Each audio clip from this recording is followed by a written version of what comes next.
अस्सलाम वालेकुम कैप्रिकॉनियंस, मैं हारिस अज़मी प्रोफेशनल एस्ट्रोलॉजर आपकी खिदमत में हाज़िर हूँ इस हफ्ते की एस्ट्रोलॉजिकल रिसर्चेस के साथ। बहुत सारी खुशखबरियाँ हैं, बहुत सारा प्लैनेटरी पोजीशन इस वक्त आपको फेवर कर रहा है, आपकी नेचर को, आपके जज्बात को, आपकी जिस्मानी क़ुव्वत को, आपकी तालीमी सरगर्मियों को। लेकिन कुछ नई तब्दीलियाँ हैं सोलर सिस्टम में जो ऑब्ज़र्व की गई हैं on the behalf of astrological rules, जिनको इन दिनों आपको थोड़ा समझ कर चलने की ज़रूरत है। Being a professional astrologer with full authority, हाँ, इसको मैं जर्नल प्रिडिक्शंस नहीं मानता, ये स्पेशल प्रिडिक्शंस हैं। उसके बिहाफ पर मैं आपको एक एक पेशंगोई जो 11 जुलाई से सामने आएगी, आपको केयरफुल होना होगा। एस्ट्रोलॉजिकल रूल्स के मुताबिक वीनस आपके लिए आपके 8th एंगल पर आ जाएगा। ये यहाँ अच्छा नहीं होता। आज तक यही ऑब्ज़र्व किया गया है, जो ऑब्जर्वेशन की गई हैं। ये जो एस्ट्रोलॉजी है ये एक्सपीरियंस बेस्ड साइंस ही है। एक्सपीरियंस बेस्ड नॉलेज कहा जा सकता है कि जैसे आप रोज़ किसी दिन को देखें एंड फिर उस दिन के मुताबिक 1 दिन, 2 दिन, 4 दिन आप फिर तजर्बा कर लें कि दिन कैसा होता है, दोपहर कैसी होती है, शाम कैसी होती है या रात कैसी होती है। फिर वो इतनी जय्यद या इतनी कंप्लीट नॉलेज हो कि जब आप डिफ़ाइन करें तो सामने वाले की समझ में आ जाए कि हाँ, रात कैसी होती है, आपने अपने अल्फाज में बयान किया, शाम कैसी होती है। इसी तरह ये जो एस्ट्रो साइंसेज हैं ये ऑब्जर्वेशन बेस्ड प्लैनेटरी पोजीशंस हैं। हम वीनस को 8th एंगल पर कई दफ़ा देख चुके, हर साल आता है। 25 साल मुझे हो गए, एस्ट्रोलॉजी जितनी पुरानी है उस सभी का मानना है कि जब वीनस 8th एंगल पर आता है तो कैप्रिकॉर्नियन के लिए थोड़े से इमोशनल साइड पर ट्रबल्स लाता है। इसकी ट्रबल्स 2 तरह की होंगी। एक ट्रबल ये है कि आपके अंदर कुछ करने का जज्बा बहुत बढ़ जाएगा, आपके वो प्लेजेंटली नहीं बढ़ेगा। आपको कोई मुश्किल नज़र आ रही है, आपको उसे सॉल्व करना है, जल्दी जल्दी सॉल्व करना है, इस तरह की सिचुएशन बनेगी। या आपको किसी रिलेशनशिप से कोई ट्रबल है तो छोड़ देने का जज्बा बहुत आगे बढ़ जाएगा। या किसी से नफ़रत है और वो उस नफ़रत, दूसरी पार्टी उस नफ़रत को ख़त्म करना चाहती है, लेकिन आप स्टिल एंड अग्रेसिवली डील करेंगे एंड उस नफ़रत को कवर नहीं कर पाएंगे, तो इस तरह के जज्बात बढ़ेंगे। फिर इसी तरह की जो इमोशनल अनडिसिप्लिनरी बिहेवियर है ये आपके कैरियर में भी डिस्टर्ब करेगा आपको, क्योंकि ये वीनस आपके कैरियर का रिप्रेजेंटेटिव है। जब भी कभी वीनस किसी कमज़ोर हालत में हो, किसी नेगेटिव पोजीशन पर हो, तो कैरियर में डील मेकिंग आपके रवैये की वजह से कमज़ोर पड़ सकती है, लैक ऑफ डॉक्यूमेंटेशन की वजह से कमज़ोर पड़ सकती है, आपकी प्रेजेंटेशन, आपकी कम्युनिकेशन स्किल्स की वजह से कमज़ोर पड़ सकती हैं, आपकी connection with the bosses, connection with the clients, connection with the employees disturb हो सकते हैं, connection with the team, connection with the business partners भी डिस्टर्ब हो सकते हैं। These are the possibilities. ये इवेंट 11 जून को होगा, 25 दिन का है। शॉर्ट टर्म प्लैनेट है वीनस, साल में एक दफ़ा 8th एंगल पर से गुजरता है थोड़े से दिनों के लिए। तो आपको ये अभी समझने की बात क्या है कि ये मैंने जितनी डिफ़िकल्टीज़ बयान की, these are all expected.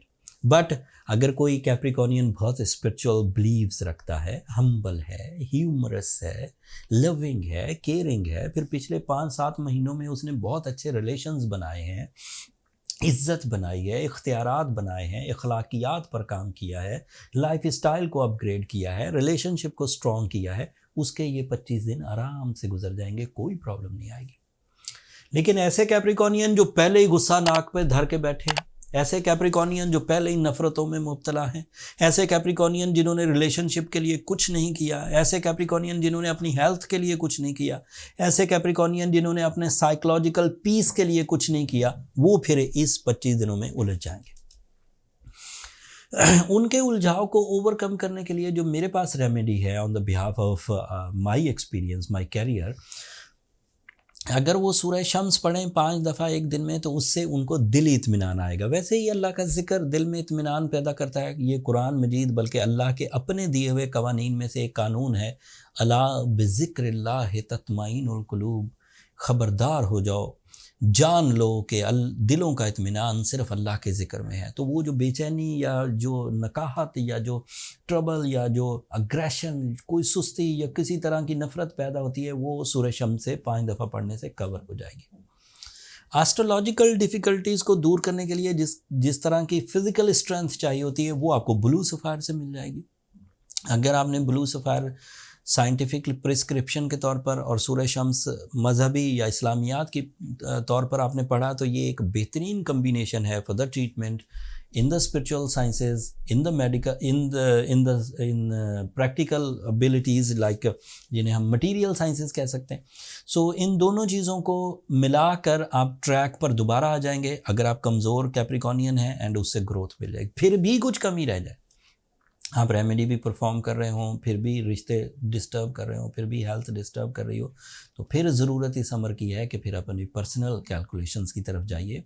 Personal calculation एक राइट मेथड है चीज़ों को फाइंड आउट करने के लिए, आपकी स्ट्रेंथ चेक करने के लिए, आपकी वीकनेसेस चेक करने के लिए, वीकनेसेस को रिपेयर कैसे किया जा सकता है उसके नेक्स्ट लेवल्स को चेक करने के लिए। पर्सनल कैलकुलेशंस के लिए नंबर नीचे चलते रहते हैं, आप इन पर रब्ता करके अपने लिए टाइम ले सकते हैं, बट वो फ्री फोरम नहीं है कैप्रिकॉनियंस, होपफुली आप अंडरस्टैंड करेंगे। अगले हफ्ते सूरज जो इस वक्त आपके 7th एंगल पर है और बहुत प्रोडक्टिव है आपकी रिलेशनशिप्स के लिए, आपकी लॉसेस रिकवरीज के लिए, ये अगले हफ्ते 8th एंगल पर चला जाएगा और वहाँ पर मज़ीद तक़वियत देगा, कुछ नए तरह के फ़ायदे देगा। लेकिन क्योंकि वो अगले हफ्ते में एग्जिस्ट करते हैं इसलिए तफसील अगले हफ्ते बयान करूँगा। आपके लिए आपका रूलिंग प्लैनेट सैटर्न रेट्रोग्रेड हो चुका है, तो आप अपने जो जजमेंटल एबिलिटी है, चीज़ों को, रवैयों को, हालात को, प्लान्स को जज करने की सलाहियत है, टाइम बिहेवियर को रीड करने की सलाहियत है, उसको ज़रा तरजीही बुनियादों पर डील करिए, वो कमज़ोर पड़ रही है। जुपिटर आपके 6th एंगल पर है, that is so positive for your physical health, that is positive for your lucky factor, that is also positive for higher education. आपके लिए मार्स आपके 5th एंगल पर है, मार्स अच्छा है, आप ट्रैवल करना चाहते हैं सैर व सियाहत के लिए, अगर आप इमिग्रेशन करना चाहते हैं, हिजरत एक मुल्क से दूसरे मुल्क, वो तब भी अच्छा है। And Mars is also responsible of some team work, अगर आप कंबाइनली एक ग्रुप ऑफ पीपल को लीड करके एक टीम को लेकर चल रहे हैं, या आप कुछ दोस्त मिलकर काम कर रहे हैं, या कुछ बिजनेस पार्टनर्स मिलकर काम कर रहे हैं, तो वो बहरहाल आपके लिए मौजू है। ज़्यादातर चीज़ें कैप्रिकॉनियंस के लिए फेवरेबल ही हैं, सिर्फ इक्का दुक्का चीज़ें ऐसी हैं जो समझ कर चलने की हैं। एंड उम्मीद ये है कि कैप्रिकॉनियन जितने जीनियस, जितने इमोशनल, जितने स्पिरिचुअल होते हैं, वो इस मामले को बहुत अच्छे अंदाज से हैंडल कर लेंगे और इस हफ्ते वो अपनी बड़ी कामयाबियों के बुनियाद रख लेंगे। जब आप अपनी कामयाबियों को एंजॉय कर रहे हों तो अल्लाह का शुक्र अदा करिएगा और अपनी दुआओं में मुझे और मेरी टीम को ज़रूर याद रखिएगा। कैप्रिकॉनियंस, आपकी दुआएं न सिर्फ मेरे लिए इस दुनिया का बल्कि आखिरत का सबसे कीमती सरमाया है। चैनल को सब्सक्राइब करना भी मत भूलिएगा, आप लोगों की सब्सक्रिप्शन मेरी हौसला अफजाई की वजह बनती है। अगले हफ्ते मज़ीद एस्ट्रोलॉजिकल रिसर्चेस के साथ आपकी खिदमत में हाज़िर होऊंगा, तब तक के लिए अल्लाह ने के बाद।